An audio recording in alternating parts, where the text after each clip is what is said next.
Hello and welcome once again. आज के episode की शुरुआत कुछ एग्जांपल्स के साथ। मान लीजिए आप किसी से कहे कि हमें अपनी पब्लिक ट्रांसपोर्टेशन को बेहतर करना चाहिए और इसके लिए हम सबको काम करना होगा। पब्लिक ट्रांसपोर्टेशन को बेहतर करना तो एक अच्छी सलाह है, लेकिन इसके जवाब में आपसे कहा जाए कि आप तो चाहते हैं कि सब कार चलाना छोड़ दें और बस का इस्तेमाल करें। इससे लोगों को कितनी परेशानी होगी। अब आपकी ट्रांसपोर्टेशन को बेहतर करने वाली बात के बदले में इस आर्गुमेंट को देना कोई सेंस है? यकीनन नहीं है। एक और एग्जाम्पल लेते हैं।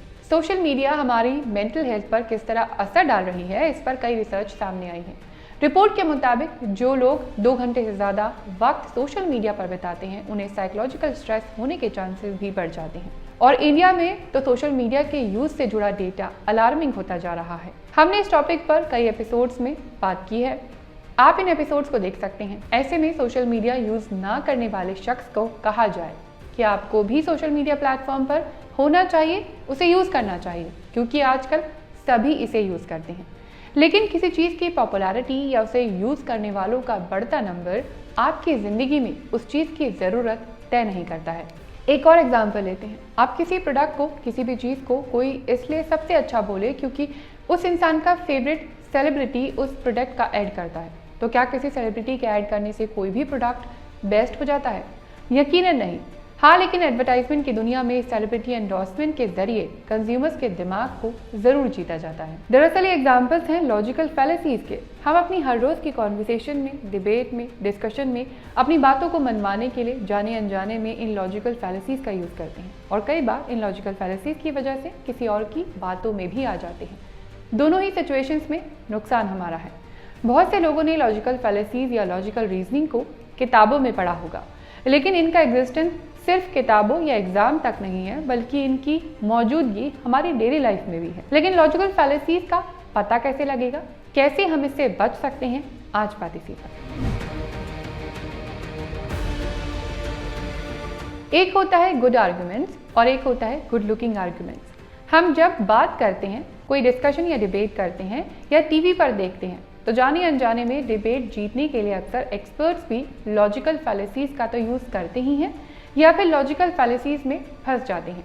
लॉजिकल फैलेसीज दरअसल अपनी बात को सही प्रूफ करने का फॉल्स तरीका है, जिसमें लगता है कि दिया गया आर्ग्यूमेंट दिखने में बहुत लॉजिकल है, लेकिन जब उसके एक्सप्लेनेशन में जाते हैं तो पता लगता है कि वो आर्ग्यूमेंट गलत है, उस आर्ग्यूमेंट की कोई सेंस ही नहीं है। लॉजिकल फैलेसीज का यूज इंटेंशनली और अनइंटेंशनली दोनों तरीके से होता है। एड होमिनेम में किसी क्लेम को रिजेक्ट करने के लिए पर्सनल अटैक किया जाता है, यानी आपके कैरेक्टर, आइडेंटिटी या फिर आपके मोटिव पर ही क्वेश्चन उठाकर आपकी बात को रिजेक्ट कर दिया जाए। अब जैसे आप किसी को बढ़ते पॉल्यूशन के बारे में बोले, समझाए कि पॉल्यूशन के बढ़ने से हमारी हेल्थ पर क्या असर पड़ रहा है, और कोई आपसे कहे कि आप कोई साइंटिस्ट थोड़ी हैं जो पॉल्यूशन पर बात कर रही हैं, तो इसका जवाब है हाँ, साइंटिस्ट तो नहीं है, लेकिन पॉल्यूशन से हो रहे हेल्थ इश्यूज को समझने के लिए साइंटिस्ट या डॉक्टर की डिग्री होना ज़रूरी नहीं। हाँ, पॉल्यूशन से होने वाली बीमारी के इलाज के लिए डॉक्टर होना ज़रूरी है। तो ये है एड होमिनेम का एग्जाम्पल।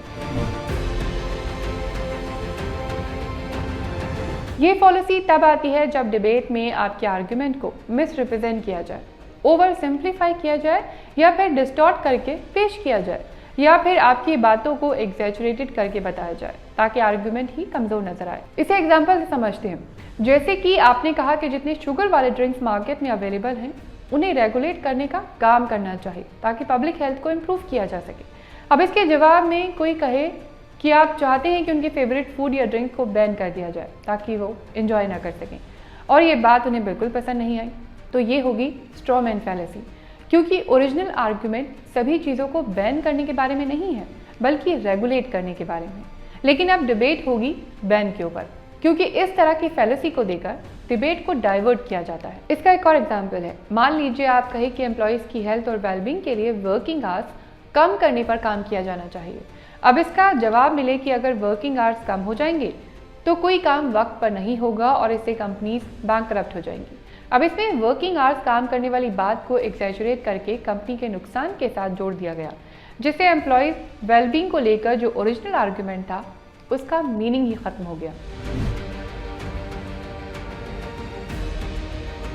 ये फैलेसी आर्ग्यूमेंट्स के दौरान तब दिखती है जब भीड़ का एग्जाम्पल दिया जाता है, यानी जब आर्गुमेंट के दौरान ये कहा जाए कि कोई भी आइडिया, बिलीफ या एक्शन इसलिए वैलिड है, इसलिए सही है क्योंकि ज़्यादातर लोग उसे सही मानते हैं या उस पर यकीन करते हैं। इस फैलेसी में अक्सर कहा जाता है कि अगर हर कोई एक ही आइडिया को मानता है तो वो आइडिया सही ही होगा।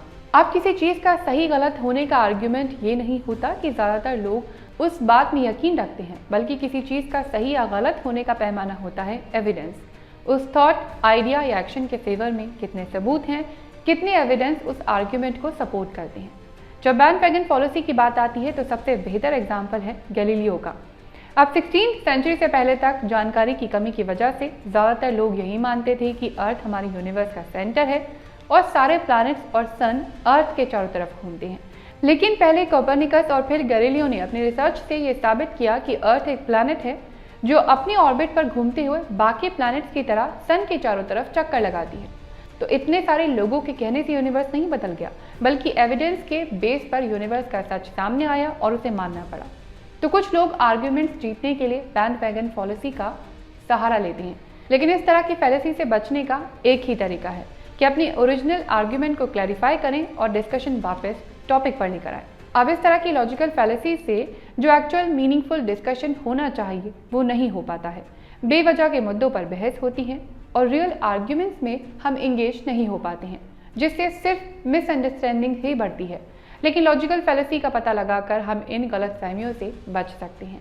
कई और कॉमन लॉजिकल फैलेसीज हैं जिनके बारे में हम किसी और एपिसोड में बात करेंगे। आप कमेंट बॉक्स में लिखकर हमें किसी लॉजिकल फैलेसी के बारे में बता सकते हैं। अगर ये वीडियो पसंद आए तो इसे लाइक करिए, शेयर करिए और चैनल सब्सक्राइब कीजिए।